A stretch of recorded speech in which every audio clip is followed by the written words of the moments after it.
We know exactly where he's hiding. That's not a rumor. This is not speculation. This is a direct quote from the President of the United States. And tonight, today, whenever you happen to be watching this video, the world just changed. Because for the first time, President Donald J. Trump has gone fully public exposing Iran's supreme leader's secret location and sending a message louder than a missile. You're safe for now, but not for long. But that's only half the story, guys, because, while the world's eyes are locked in on the Middle East, ICE agents are already on the move right here in America. The largest mass deportation force in the United States history is sweeping through the streets of Los Angeles, Chicago, and New York, and President Trump just confirmed it's only the beginning. This isn't politics. This isn't policy talk. This is a two-front takedown of the deep rot at home and abroad. So stick with me, guys, because I'm going to share with you guys, I'm going to show you why President Trump refused to strike and what he's planning instead. We're going to walk through the devastating Israeli airstrikes and that ultimately kind of targeted this crisis. And I want to reveal how sanctuary cities just became ground zero in President Trump's domestic war for order. You're going to understand the full scope of this moment, guys, because the head of the snake has just been found and now the hammer drops. By the way, if you appreciate the daily news updates, please take a second, hit the like button, and subscribe to the channel. This is not some vague rumor whispered behind closed doors. This is not an unnamed source from the intelligence community, guys. This just came directly from the commander-in-chief himself. President Donald J. Trump has publicly confirmed on Truth Social that the United States has positively identified the exact location of Iran's supreme leader. Now, I want you to think about this for a moment, okay? Because this isn't just about intel. This is about what happens and what comes next. President Trump's post was very clear. There's no coded language, no bureaucratic spin. We know exactly where the so-called supreme leader is hiding. He is an easy target, but safe for now. Our patience is wearing thin. So this was not just a warning. This was a red line being drawn in real time. So imagine being the Ayatollah, watching your bunkers burn, watching your air defenses collapse, and then reading that message, right? The United States has you locked, tracked, tagged, and you're choosing for now not to pull the trigger. Wow. Why? Not because Trump can't pull the trigger, and it's not because he won't, but because strategic patience is also part of the plan. And that plan is being executed brilliantly because as President Trump holds the line from the White House Situation Room, Israel has just already launched the first wave. So let me introduce you to the operation that the media is barely talking about. Operation Rising Lion. This is not a drill. This is not defensive. This is actually preemptive warfare with surgical precision. Over 100 Israeli ballistic missiles already launched. 35 top-tier Iranian military sites hit in under 6 hours. And not just any old targets. They went for the spine of Iran's regime. Multiple nuclear facilities, command and control bunkers, missile depots, surface-to-surface rocket silos, and even the radar stations designed to protect the regime's last line of defense. Boom, gone. So one of the most shocking confirmations actually came not from speculation, and not even from anonymous leaks, but from the International Atomic Energy Agency itself. Their satellite review showed what Iran never wanted the world to see, a direct hit on the infamous underground enrichment facility, the same one built beneath layers of reinforced concrete and buried under mountains just to keep it hidden and safe. Well, it wasn't safe anymore. The Ayatollah's invincible nuke network is now crippled, and the myth of Iranian invulnerability, it's been shattered. And Israel didn't stop there. They neutralized Iran's surface-to-air missiles, took out their long-range radar, and jammed communications across the western Iran. They didn't just punch through defenses, they demolished them. And so now you might be asking yourself, well, how in the world did they do all of that? Well, they did it with American-made firepower. F-16s, F-15s, F-35s, supplied under Trump's ongoing military support, fueled with U.S.-approved jet fuel, launched with full coordination between Jerusalem and Washington. This is more than an Israeli mission. This is a joint message to the enemies of the West. We see you, we can reach you, and we will decide when your time is up. But here's what most of the media will not say. This is not about missiles and bombs. This is about psychological warfare. This is about breaking a regime's will to fight before the first shot is ever fired at the man at the top. And President Trump, He's letting the Ayatollah know, you're not safe. You're just lucky we haven't ended this yet. And if you think that this is the end of the story, then you're dead wrong. Now, hundreds of viewers have already taken a leap, and the results speak for themselves. Amy Best, she was thrilled. She sent me a message the other day. She said, Ron, I just called chapter. Thank you so much. Cecil Frith Sr. also said, thank you for the chapter link, Ron. I'm now saving $166 a month on Social Security. That is a sweet raise. Guys, this is over $1,900 a year saved just between two people. Chapter is completely free. There's no pressure. They're just people who care about getting you the right Medicare coverage for your life and for your budget. Give our friends a chapter a call right now. Phone number is 909-563-8279. Or even better yet, visit them on their website at askchapter.org/Ron. I'll leave a pinned comment for you guys, leave a link for you guys down below. Make the call right now. You'll be glad you did. Now, if you thought President Trump's post was intense, what just came out of Tel Aviv just hours later took this entire situation into dangerous new territory. Understand that Israel's defense minister, live on air, issued a blistering warning directly to the Ayatollah. No diplomatic filter, no polite restraint, just a straight shot from one sovereign power to another. I warn the Iranian dictator from continuing to commit war crimes, firing missiles at Israeli citizens. He should remember what happened to the dictator in the country neighboring Iran, who took this path against the state of Israel. Did you guys catch that? He's not talking theory here. He's actually talking about Saddam Hussein. This guy was a brutal leader who challenged Israel, defied the West, and ended up hunted down, pulled out of a dirt hole, and executed by his own people. This is the warning being delivered to Iran's supreme leader today. And when a nuclear-capable country like Israel begins making comparisons to Saddam Hussein, and a president like Donald Trump publicly reveals your location to the world, I can just tell you that this is not diplomacy. This is not messaging. This is the sound of a crosshair locking into place. But here's a twist. Trump had the shot. He didn't take it, though. Not yet. And this brings us to what may be the most strategic move that Trump has made since returning to office. You see, guys, most people think power is all about just pulling the trigger. But real power is making the world sweat like your finger hovers over it. President Trump revealed that the supreme leader is an easy target, but that the United States is choosing, for now, not to eliminate him. Why? Because Trump understands timing is everything. He's not acting out of restraint. He's acting out of dominance. So right now, Israel is sending a message. The Ayatollah is watching his empire unravel from the skies, and Trump is giving him a front row seat to his own undoing. But make no mistake, this isn't mercy, this isn't peace, this is psychological warfare on a world stage. The moment Trump takes out the Ayatollah, that's the end of the story.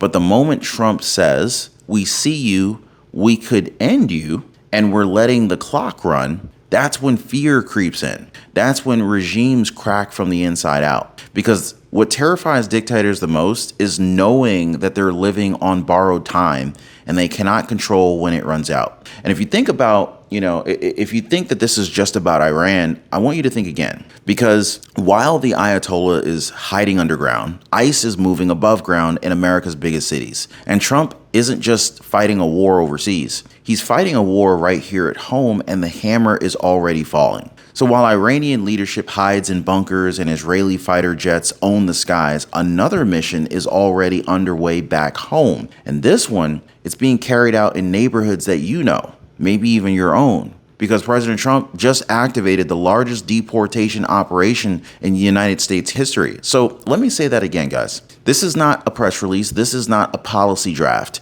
This is an active order being executed right now, coast to coast. President Trump just deployed every federal tool available to carry out this mission. He said, make it clear, no more excuses. No more hesitation. ICE, DHS, Border Patrol, the FBI, and DEA were needed. Even logistical support from the Pentagon and the DOJ. This is a federal scale enforcement wave, not just business as usual. This is not about quietly removing a few criminals in the shadows. This is about reclaiming American sovereignty one city at a time. And it's called the Mass Remigration Directive. Inside some federal circles is what they're calling this, okay? And it's targeting not just illegal entry, but the entire support structuring, protecting it. So where is it hitting first? You guessed it. Well, President Trump didn't name them randomly. He actually named them with purpose. And ICE has now confirmed where the hammer is falling first: Los Angeles, New York City,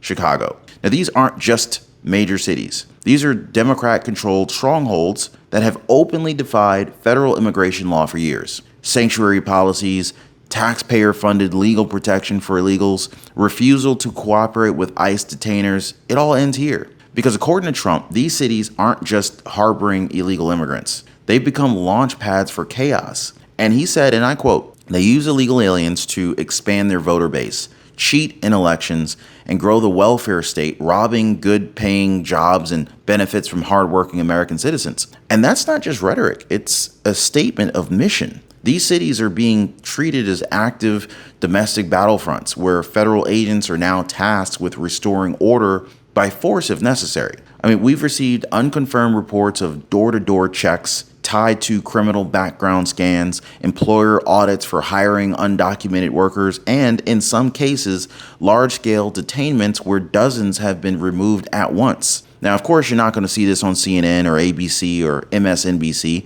but it is happening. And the public response? Well, you're going to want to hear what the numbers are actually saying, because it's not what the mainstream media expected. So why now? Why unleash the full force of ICE across America's largest cities while the world's eyes are on Tehran? Well, the answer is simple. Because according to President Trump, this is a war on two fronts. Foreign regimes attack us with rockets. Sanctuary cities attack us with lawlessness. And the longer we tolerate either of these, the closer we come to losing the very idea of America. Now, from the Oval Office, Trump has framed this deportation surge as a national security operation, not an immigration debate. He's no longer appealing to emotion. He's appealing to constitutional duty. We must reverse the tide of mass destruction, migration. And he also said that that has turned our idyllic towns into scenes of third world dystopia. This is not hyperbole, guys. This is policy. And think about it. If you live in one of these towns that used to be quiet, it used to be safe and clean, and it now looks like a tent city war zone, well, then you understand and you realize he's not lying. So I want to break down the three pillars of President Trump's justification here. National security is one. Trump argues that illegal immigration poses not just economic risks, but national threats. Infiltration, crime networks, drug trafficking, and terrorism, all enabled by open border cities. Economic stability is another. Sanctuary cities create artificial demand for welfare services and steal jobs from legal, tax-paying Americans. Trump claims illegal labor suppresses wages and erodes opportunity for the working class. And then, of course, there's crime prevention. The ICE blitz is heavily focused on cities with soaring violent crime rates, many of which refuse to cooperate with federal detainers. And here's the part that makes the establishment tremble. Trump's message is winning hearts in places that they thought were locked down. Because despite what the legacy media claims, people aren't fooled. Predictability. Democrats are already screaming. They're rolling out the usual talking points already. Trump only said that he would deport the violent criminals. He lied to his voters. This is cruel. This is fascism. But here's the thing. Trump never lied. Not once. In rally after rally, going all the way back to 2015, he made it clear, we're going to have the largest deportation operation in American history. Not some, not just the violent, all. And the American people heard him. And the working class, they remembered. You see, guys, for elites, illegal immigration is about cheap labor and cheap votes. But for everyday Americans, it's about lost wages, overcrowded schools, dead-end jobs, and unsafe neighborhoods. This is why the left lost them, and this is why Trump won them. And now he's delivering. So, of course, I want to talk to you guys. I want to break down this shocking new approval number that just came out showing President Trump's immigration surge is more popular than ever and how ICE is being welcomed in areas that the media claims are against them. So now here's what the media desperately doesn't want you to know. Despite the shrieking headlines, despite the progressive protests, despite sanctuary mayors holding press conferences about human rights and compassion, the American people are actually siding with Trump. And the numbers are in, and they're undeniable. During President Trump's first term, his net approval on immigration was underwater, minus 21 points. Mainstream media had a field day on that. They called it racist, tone deaf, political suicide. But now, in June of 2025, Trump is in the positive. According to the aggregated polling, plus 1 point net approval across all demographics. Some polls are showing +6 to +10 in swing states, and among working class Hispanic voters, support is exploding. Let's get even more specific. Trump's immigration actions, not just his words, are getting massive support. 54% of Americans approve of deporting all illegal immigrants, not just criminals. Over 50% say they support agents going door to door to enforce the law. Even in blue cities like Los Angeles and New York, ICE actions are polling above water. A majority are saying that the system is broken and federal action is necessary. So let me ask you guys, if Trump is unpopular, if this is fascism, why are more than half of Americans cheering him on? Simple, because the people are fed up. And finally, somebody is doing what they asked for. And it's not just talk. ICE operations have ramped up in real time, and sources very close to the Department of Homeland Security have confirmed Stage 2 of the crackdown is now underway. Now, here's what we know. In Los Angeles, agents have begun nationwide sweeps in areas long known for gang activity and undocumented safe houses. In Chicago, ICE is coordinating with federal task forces to audit employers known for hiring off-the-books labor. And in New York City, ICE is focusing on housing developments where illegal immigrants with criminal records were shielded from under sanctuary rules. Now, we're also seeing the use of mobile command centers, enabling ICE to process detainments on site without local interference, social media geo-tracking to track down illegal aliens who have evaded previous court orders, and new collaborative intel sharing between ICE, the FBI, and DHS to locate high-risk individuals embedded in community networks. Now, this isn't just a show of force. Trump's directives include prioritization of public safety, meaning gang members, repeat offenders, and identity fraud perpetrators, they're at the top of the list. And if you think that they were backing down, think again. Just this morning, ICE released a statement that read, "Our agents are acting under full authority of the federal government. Resistance from local jurisdictions will not stop this mission. The safety of American citizens comes first." So think about that. Trump is fighting wars on two fronts, and he's doing it without blinking. So ladies and gentlemen, we're witnessing something historic, not just a moment, but a doctrine. President Donald J. Trump is executing what many are calling the two-front restoration. One front faces outward toward our foreign enemies. The other one is facing inward toward the rot that is eating away at our cities for decades. Now, here's the thing. Both enemies, foreign and domestic, they depend on the same thing to thrive, a weak America. But that era is over. Trump's strategy is clear. You cannot be strong abroad if you're weak at home. And this is exactly what we're seeing play out here. So while Israeli fighter jets backed by US tech and logistics rip apart Iran's military infrastructure, Trump is deploying ICE to rip apart the sanctuary networks that have turned American cities into legal black holes. It's not a coincidence. It's a coordinated doctrine. End the foreign threat, eliminate the domestic cover, and reclaim the republic. From Tel Aviv to Texas, from the bunkers of Tehran to the streets of Los Angeles, the message is the same. You're not untouchable anymore. Now think about this. Just 18 months ago, America was humiliated. Balloons flying over our skies, embassies getting overrun, ICE agents sidelined by activist mayors, foreign leaders mocking the White House. But now, Iran's nuclear program is crippled, their supreme leader is exposed, sanctuary cities are being dismantled from within, and President Trump is commanding the most feared, respected, and operationally decisive United States that we've seen in a generation. So this is not about revenge. It's about restoration. It's about reestablishing America's power militarily, diplomatically, and culturally. So to the enemies of America, both foreign and domestic, there is no more sanctuary. There are no more safe zones. There's no more delay. Iran's leadership cannot hide. Illegal aliens hiding behind corrupt local laws can't hide. Those who enabled this system, who gave shelter to chaos, they can't hide either. The line has been drawn. The hammer has been dropped, and Donald Trump, he's not asking for permission, he's executing the mission. So whether you're a dictator in a bunker or mayor in a sanctuary city, you've been found, and justice is en route. So if you believe in this mission, if you believe in restoring law, order, and real strength, I want you to smash the like button, subscribe for the truth that they won't air on legacy networks, and I want you to drop a comment. Should Trump finish the job both abroad and here at home? Because the next 48 hours, they're going to be changing everything. So get ready.